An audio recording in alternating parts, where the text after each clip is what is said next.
నమస్తే అండి. ఎలా ఉన్నారండి?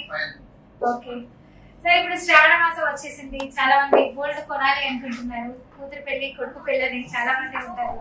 సో కొంచెమైనా బంగారం తీసుకుందాం అనే ఒక కేటగిరీలో కూడా కొంతమంది ఉంటారు కొనుక్కోవాలని.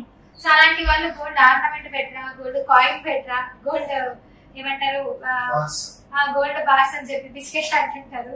సో అలా కొనుక్కోవడం బెటర్ అంట. ఇంకా చూసుకుంటే లాస్ట్ మంత్ విధంగా చూసుకుంటే 1,50,000 పైన అవుతుంది గోల్డ్ రేట్, ఎక్కువైంది అన్నారు. ఇప్పుడేమో తగ్గిపోతుంది అన్నారు. సో ఏంటి దీని గురించి కాస్త వివరించేసేయండి. జనరల్ గా ఇప్పుడు అన్నిటికంటే వోలటైల్ ఏదైనా ఉంది అని అంటే గోల్డే ఉందండి ప్రజెంట్. అంటే ఒక రోజు పెరుగుతుంది, కొన్ని వారాలు తగ్గుతుంది, కొన్ని వారాలు మళ్ళీ పెరుగుతుంది. అయితే మనం ఎప్పటి నుంచి అయినా చెప్పేది ఒకటే, గోల్డ్ అనేది యాజ్ ఏ ఆర్నమెంట్ కొనమని చెప్తాం. గోల్డ్ అనేది యాజ్ ఆర్నమెంట్ కొన్నప్పుడు ఒకటి మనం వాడుకుంటామండి. ఒక కార్ మనం తీసుకున్నాం, ఒక కార్ తీసుకున్న తర్వాత ఒక 5 సంవత్సరాలకు దాని రేటు తగ్గిపోయింది. రేట్ తగ్గిపోయినప్పుడు డెఫినెట్ గా తగ్గుతుంది, ఎందుకంటే ఏజ్ తో కూడా తగ్గాలి కదా. అక్కడ అది మనం వాడుకుంటాం కదా. అయితే మీరు తక్కువ రేట్ కమ్మినప్పుడు అది కండిషన్ బాగాలేక నార్మల్ దగ్గర రావాల్సిన రేట్ కూడా రాలేదు.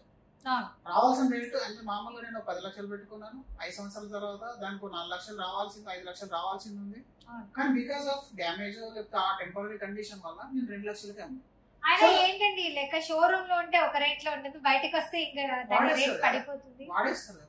ఇలా కొని బయటకు తీసుకొచ్చి ఒక రోజు అయినా కూడా మనం వాటిన లెక్కకే అంటారు. అంతే అండి. ఏదైనా సరే యూజింగ్ ఐటమ్స్ ఏదైతే ఉంటాయో దాన్ని ఏమైనా కన్సంప్షన్ చేసినట్టు ఒకసారి బయటకు వచ్చిందా దాని వాల్యూ తగ్గిపోతుంది. అలా తగ్గని వాల్యూ ఏదైనా ఉందంటే గోల్డ్ మనీ తగ్గదు. అంతే, మనీ తగ్గదు, గోల్డ్ వాల్యూ అనేది తగ్గదు.